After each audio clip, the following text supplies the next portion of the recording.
ನಮಸ್ಕಾರ ಕರ್ನಾಟಕ, ನಾನು ನಿಮ್ಮ ಪ್ರೀತಿಯ ಜೆ.ಪಿ. ನಿಮಗಾಗಿ ಇಲ್ಲೊಂದು ಸಣ್ಣ ಕತೆ. ಒಂದು ರಾಜ್ಯದಲ್ಲಿ ಒಬ್ಬ ಕ್ರೂರ ರಾಜನಿರ್ತಾನೆ. ಅವನು ಎಷ್ಟು ಕ್ರೂರಿ ಅಂದರೆ ಚಿಕ್ಕ ಚಿಕ್ಕ ತಪ್ಪಿಗೂ ದೊಡ್ಡ ದೊಡ್ಡ ಶಿಕ್ಷೆಗಳನ್ನ ಕೊಡ್ತಾ ಇರ್ತಾನೆ.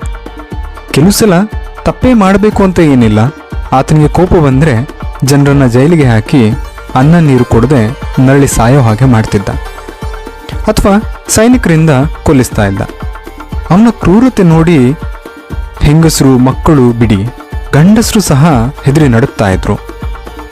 ಆ ಸಮಯದಲ್ಲಿ ಅಲ್ಲಿ ಇಬ್ಬರು ಧೈರ್ಯವಂತ ಯುವಕರಿದ್ರು. ಅವರು ತುಂಬ ನಿಷ್ಠಾವಂತ ಮತ್ತು ಮಾನವೀಯ ಮೌಲ್ಯದಿಂದ ತುಂಬಿದವರಾಗಿದ್ರು. ಅವರು ಈ ಕ್ರೂರ ರಾಜನ ಅಟ್ಟಹಾಸನ ಹೇಗಾದ್ರೂ ನಿಲ್ಲಿಸಿ ಈ ಜನರನ್ನ ಅವನಿಂದ ಕಾಪಾಡಬೇಕು ಅಂತ ಯೋಚನೆ ಮಾಡ್ತಾ ಇದ್ರು. ಆದರೆ ಇದರಲ್ಲಿ ಒಬ್ಬ ಆ ರಾಜನನ್ನ ಕೊಲ್ಲೋದಕ್ಕೆ ಸಂಚು ಮಾಡ್ತಾ ಇರೋದು ರಾಜನಿಗೆ ಗೊತ್ತಾದರೆ ಅವ್ರನ್ನ ಜೀವ ಸಹಿತ ಬಿಡೋಲ್ಲ ಅಂತ ಭಾವಿಸಿ ಆ ರಾಜನ ಹತ್ರ ಹೋಗ್ಬಿಟ್ಟು, ರಾಜ, ನಿಮ್ಮನ್ನು ಸಾಯಿಸೋದಕ್ಕೆ ಒಬ್ಬ ವ್ಯಕ್ತಿ ಆಲೋಚನೆ ಮಾಡ್ತಾ ಇದ್ದಾನೆ, ಅದನ್ನು ನಾನು ಕೇಳಿಸ್ಕೊಂಡಿದ್ದೀನಿ ಅಂತ ಹೇಳ್ತಾನೆ. ಇದನ್ನು ಕೇಳಿದ್ದೆ ತಡ ರಾಜ ಕೋಪದಿಂದ ಜ್ವಾಲಾಮುಖಿ ಹಾಗೆ ಕುದಿತಾ ತನ್ನ ಸೈನಿಕರಿಗೆ ಹೇಳ್ತಾನೆ, ಈ ರೀತಿ ಸಂಚು ಮಾಡಿದ ವ್ಯಕ್ತಿನ ಜೀವ ಸಹಿತ ಹಿಡಿದು ತನ್ನಿ. ಇದನ್ನು ಕೇಳಿದ ಸೈನಿಕರು ಆ ಇನ್ನೊಬ್ಬ ಯುವಕನ ಮನೆಗೆ ಹೋಗಿ ತಡ ಮಾಡದೆ ಅವನನ್ನು ಹಿಡಿದು ತರ್ತಾರೆ. ರಾಜ ಒಂದು ವಿಚಾರಣೆ ಸಹಿತ ಮಾಡದೆ ಆತನ ತಲೆ ಕತ್ತರಿಸಿ ಹಾಕೋದಕ್ಕೆ ಆದೇಶನ ಕೊಡ್ತಾನೆ. ಇದನ್ನು ಕೇಳಿದ ಆ ಯುವಕನ ಹೆಂಡತಿ ತನ್ನ ಪ್ರೀತಿಯ ಗಂಡನನ್ನ ಹೇಗೆ ಕಾಪಾಡುವುದು ಅಂತ ಯೋಚನೆಗೆ ಬೀಳ್ತಾಳೆ. ಆ ದಿನದ ಸಂಜೆ ಹೊತ್ತಿಗೆ ಆಕೆಗೊಂದು ಉಪಾಯ ಹೊಳೆಯುತ್ತೆ. ಆದರೆ ಅದನ್ನು ಯಾರಿಗೂ ಹೇಳದೆ ಆಕೆ ಸೀದಾ ಒಂದು ಮೇಲು ಹೊತ್ತಿಗೆಯನ್ನು ಹೊತ್ಕೊಂಡು ಆ ಕಾರಾಗೃಹದ ಕಡೆಗೆ ಹೋಗ್ತಾಳೆ. ಬಂದವಳೆ ಕಾವಲಿನ ಸೈನಿಕರಿಗೆ ತನ್ನ ಗಂಡನ ಹತ್ರ ಕೊನೆಯ ಮಾತುಗಳನ್ನು ಆಡೋದಕ್ಕೆ ಅವಕಾಶ ಮಾಡಿಕೊಡಿ ಅಂತ ಅಂಗಲಾಚಿ ಬೇಡ್ತಾಳೆ, ಕಣ್ಣೀರು ಸುರಿಸಿ ಬೇಡ್ಕೊಳ್ತಾಳೆ. ಇದನ್ನು ನೋಡಿದ ಸೈನಿಕರಿಗೆ ಸಹಿಸೋಕ್ಕಾಗದೆ ಆಕೆನ ಒಳ ಹೋಗೋದಕ್ಕೆ ಅವಕಾಶ ಮಾಡಿಕೊಡ್ತಾರೆ. ಆಕೆಗೆ ಕೆಲ ಹೊತ್ತಿನಲ್ಲೇ ಸಾಯಲಿರುವ ತನ್ನ ಗಂಡನ ಪರಿಸ್ಥಿತಿ ನೋಡಿ ಸಂಕಟವಾಗುತ್ತೆ. ಆದರೂ ಸಮಯವನ್ನು ಹಾಳು ಮಾಡದೆ ತಾನು ಇಲ್ಲಿಗೆ ಬಂದ ಕಾರಣವನ್ನ ತನ್ನ ಗಂಡನಿಗೆ ಹೇಳ್ತಾಳೆ.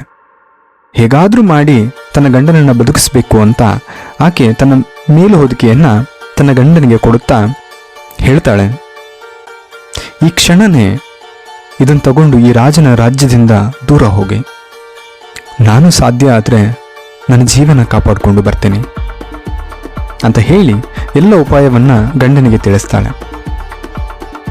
ಇದಾದ ತಕ್ಷಣ ಗಂಡನನ್ನ ಇಲ್ಲಿಂದ ಹೊರಗೋದಕ್ಕೆ ತಿಳಿಸ್ತಾಳೆ. ಕೈದಿಯನ್ನ ಕೊನೆಯದಾಗಿ ಭೇಟಿ ಮಾಡೋಕ್ಕೆ ಹೋದ ಮಹಿಳೆ ತಲೆ ಕೆಳಗೆ ಮಾಡಿ ಮೇಲು ಹೊದಿಕೆಯನ್ನು ಹೊತ್ಕೊಂಡು ಹೋಗೋದನ್ನು ನೋಡಿದ ಸೈನಿಕರು ಆಕೆ ಅಳ್ತಾ ಇರೋದ ಪರಿಸ್ಥಿತಿಯನ್ನು ನೋಡಿ ಮನಸ್ಸಲ್ಲೇ ಮರುಗ್ತಾರೆ. ಆಕೆಯನ್ನು ಏನು ವಿಚಾರಿಸದೆ ಅಲ್ಲಿಂದ ಹೊರ ಹೋಗೋದಕ್ಕೆ ಬಿಡ್ತಾರೆ. ಮೇಲು ಹೊತ್ತಿದ್ದ ಯುವಕ ವೇಗವಾಗಿ ಆ ರಾಜ್ಯದ ಗಡಿಯನ್ನು ದಾಟಿ ಅಲ್ಲಿಂದ ಹೊರ ಹೋಗ್ತಾನೆ. ಇದಾದ ಸ್ವಲ್ಪ ಹೊತ್ತಿನಲ್ಲೇ ಅಪರಾಧಿಗಳನ್ನು ತಲೆ ಕತ್ತರಿಸುವ ಒಬ್ಬ ಸೈನಿಕ ಆ ಕಾರಾಗೃಹದ ಹತ್ರ ಬರ್ತಾನೆ. ಬಂದವನು ಆ ಯುವಕನನ್ನ ನನ್ನ ದಿನಕ್ಕೆ ಕೊಡೋದಕ್ಕೆ ಹೇಳಿ ಅಂತ ಸೈನಿಕರಿಗೆ ಹೇಳ್ತಾನೆ. ಆ ಸೈನಿಕರು ಈ ಕಡೆ ಬಂದು ನೋಡುವಾಗ ಆ ಯುವಕನ ಕೋಣೆಯಲ್ಲಿ ಆ ಯುವಕ ಇಲ್ಲ. ಆತನ ಬದಲಾಗಿ ಓರ್ವ ಸುಂದರ ಯುವತಿ ಅಳುತ್ತಾ ಕೂತಿದ್ದಾಳೆ. ಇದನ್ನು ನೋಡ್ತಿದ್ದಾಗೆ ಅವರಿಗೆ ಜೀವ ಬಾಯಿಗೆ ಬಂದಾಗುತ್ತೆ. ಗಂಡನನ್ನ ಕೊನೆ ಬಾರಿ ಮಾತಾಡಿಸಿ ಬರ್ತೀನಿ ಅಂತ ಹೇಳ್ತಿದ್ದ ಯುವತಿ ತನ್ನ ಮೇಲು ಹೊದಿಕೆಯನ್ನ ತನ್ನ ಗಂಡನಿಗೆ ಕೊಟ್ಟು ಅವನು ಅಲ್ಲಿಂದ ಓಡಿ ಹೋಗೋ ಹಾಗೆ ಮಾಡಿದಾಳೆ ಅಂತ ಅವರಿಗೆ ಸ್ಪಷ್ಟ ಆಯಿತು. ತಡ ಮಾಡದೆ ಆಕೆನ ಸೀದಾ ರಾಜನ ಮುಂದೆ ತಂದು ನಿಲ್ಲಿಸ್ತಾರೆ. ರಾಜ ಆಕೆಯನ್ನು ನೋಡಿ ಕೋಪಗೊಳ್ತಾನೆ. ತನ್ನ ಆದೇಶವನ್ನ ಮೀರಿ ಈ ರೀತಿಯ ಕೆಲಸ ಮಾಡಿದ್ರ ಹಿಂದಿನ ಉದ್ದೇಶ ಏನು ಅಂತೇಳಿ ಕೋಪದಲ್ಲಿ ಕೇಳ್ತಾನೆ. ಆಕೆ ರಾಜನ ಮುಂದೆ ಮಾತಾಡೋದಕ್ಕೆ ಎಷ್ಟು ಪ್ರಯತ್ನ ಪಟ್ಟರೂ ಆಕೆಯ ಬಾಯಿಂದ ಒಂದೇ ಒಂದು ಮಾತು ಹೊರಬರೋದಿಲ್ಲ. ಕೇವಲ ಕಣ್ಣೀರು ಮಾತ್ರ ಧಾರಾಕಾರವಾಗಿ ಹರಿಯೋದಕ್ಕೆ ಶುರುವಾಗುತ್ತೆ. ಆಕೆ ಏನೂ ಮಾತಾಡದೆ ಸುಮ್ಮನೆ ನಿಂತಿದ್ದನ್ನು ನೋಡಿದ ರಾಜ, ಯುವತಿ, ಹೆದರಬೇಡ, ಹೇಳು, ಈ ರೀತಿಯ ಗಂಭೀರ ಅಪರಾಧ ಮಾಡೋಕೆ ಧೈರ್ಯ ಕೊಟ್ಟ ನಿನ್ನ ಉದ್ದೇಶ ಆದರೂ ಏನು ಅಂತ ಕೇಳ್ತಾನೆ. ಆಗ ಆ ಯುವತಿ, ರಾಜರೇ, ನಾನು ಹೀಗೆ ಮಾಡೋದಕ್ಕೆ ಕಾರಣ ನನ್ನ ಗಂಡನ ಮೇಲಿನ ಪ್ರೀತಿ ಅಷ್ಟೆ. ಅದಲ್ಲದೆ ನಿಮ್ಮ ಆದೇಶದ ಉಲ್ಲಂಘನೆ ಆಗಲಿ ಅಥವಾ ನಿಮಗೆ ಮೋಸ ಮಾಡೋದಾಗಲಿ ಆಗಿರಲಿಲ್ಲ. ಪ್ರೀತಿಯನ್ನು ಕಟ್ಟಿ ಹಾಕೋದಕ್ಕೆ ಯಾವುದಾದ್ರೂ ಕಟ್ಟುಪಾಡುಗಳಿವೆ? ಇಲ್ಲ. ನನ್ನ ಗಂಡನ ಮೇಲಿರುವ ಪ್ರೀತಿಯಿಂದ ನೀವು ಆತನ ಮೇಲೆ ಹೊರಿಸಿರುವ ಆರೋಪ ಸೂಕ್ತವಲ್ಲ ಅನ್ನೋದು ನನಗನ್ನಿಸುತ್ತೆ. ಹಾಗೆ ನನ್ನ ಗಂಡ ನಿರಪರಾಧಿ ಅನ್ನೋದು ನನಗೆ ತಿಳಿದಿದೆ. ಆದುದರಿಂದ ಆತನನ್ನು ರಕ್ಷಿಸಲು ನನ್ನ ಜೀವಕ್ಕಿಂತ ಹೆಚ್ಚಿನದೇನಾದರೂ ಇದ್ದಿದ್ರೆ ನಾನು ಅದನ್ನು ಕೊಡೋದಕ್ಕೆ ಹಿಂಜರಿತಾ ಇರಲಿಲ್ಲ.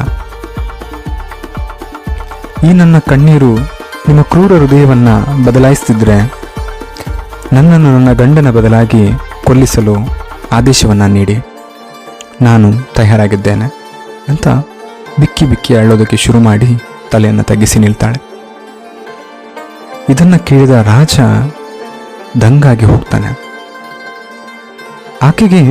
ಆಕೆಯ ಗಂಡನ ಮೇಲಿರುವ ಪ್ರೀತಿಗೆ ತನ್ನ ಜೀವದ ಅರ್ಪಣೆಯ ಮಾತುಗಳು ಆ ರಾಜನ ಮನಸ್ಸನ್ನು ಬದಲಾಯಿಸ್ತದೆ. ಆಕೆಯನ್ನು ಅಲ್ಲಿಂದ ಹೋಗುವುದಕ್ಕೆ ಬಿಡ್ತಾನೆ. ಆದರೆ ತನ್ನ ಆಜ್ಞೆಯನ್ನು ಮೀರಿ ಆಕೆಯನ್ನು ಕಾರಾಗೃಹದ ಒಳಕ್ಕೆ ಬಿಟ್ಟ ಸೈನಿಕರ ಮೇಲೆ ಆತನ ಕೋಪ ತಿರುಗುತ್ತದೆ ಮತ್ತು ಅವರನ್ನು ಹಿಡಿದು ಕೊಲ್ಲೋದಕ್ಕೆ ಆಜ್ಞೆಯನ್ನು ಕೂಡ ಅವನು ಕೊಡ್ತಾನೆ. ಈ ಕಡೆ ಆ ಯುವತಿ ಮತ್ತು ಆ ಯುವಕ ಬೇರೆ ರಾಜ್ಯದಲ್ಲಿ ಖುಷಿಯಿಂದ ತಮ್ಮ ಜೀವನವನ್ನು ಸಾಗಿಸ್ತಿರ್ತಾರೆ. ಕೇಳಿದ್ರಲ್ಲ ಸ್ನೇಹಿತರೆ, ಇದು ಕೇವಲ ಕಥೆಯಾಗಿ ಕಂಡರೂ ನಮ್ಮ ದೈನಂದಿನ ಜೀವನದಲ್ಲಿ ಕೆಲವು ಸಲ ಇಂಥ ಘಟನೆಗಳು ಸರ್ವೇ ಸಾಮಾನ್ಯ ಅನಿಸುತ್ತದೆ. ನಿಜವಾದ ಪ್ರೀತಿ ಅಂದರೆ ಕೇವಲ ಖುಷಿಯ ಕ್ಷಣದಲ್ಲಿ ಜೊತೆ ಇರೋದು ಮಾತ್ರ ಅಲ್ಲ, ಅವರ ಕಷ್ಟದ ಸಮಯದಲ್ಲೂ ಕೂಡ ಅವರ ಜೊತೆ ಬಿಡದೆ ಅವ್ರ ಜೊತೆ ಇರೋದೇ ಆಗಿದೆ. ಈಗಿನ ಬಹಳಷ್ಟು ಯುವಕ ಯುವತಿಯರು ಪ್ರೀತಿ ಪ್ರೇಮದಲ್ಲಿ ಬೀಳೋದು ಸರ್ವೇ ಸಾಮಾನ್ಯ ಅನ್ನುವಂತಾಗಿದೆ.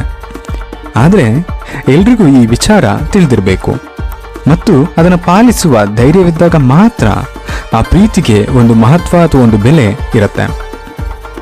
ಇನ್ನು ಹೆಂಡತಿಯ ಪ್ರೀತಿ, ಹೌದು, ಹೆಂಡತಿ ತನ್ನವರನ್ನೆಲ್ಲ ಬಿಟ್ಟು ಗಂಡನ ಮನೆಗೆ ಬರುವವಳು ಆಕೆಯ ಪ್ರೀತಿ ಸಹ ಕುಟುಂಬದ ಪ್ರೀತಿಯಂತೆ ಮಹತ್ವವಾದದ್ದು. ಈ ಕಥೆಯಲ್ಲಿ ಹೇಳಿದಂತೆ ತನ್ನ ಗಂಡನಿಗಾಗಿ ತನ್ನ ಜೀವವನ್ನೇ ಕೊಡೋದಕ್ಕೆ ಹಿಂದೆ ಮುಂದೆ ಯೋಚಿಸದ ಆ ಯುವತಿಯ ಪ್ರೀತಿ ಮಹತ್ವವಾದದ್ದು. ಪ್ರತಿ ಕುಟುಂಬದಲ್ಲಿ ಎಲ್ಲರಲ್ಲಿ ನಂಬಿಕೆಯ ಪ್ರೀತಿ ತುಂಬ ಅಗತ್ಯ.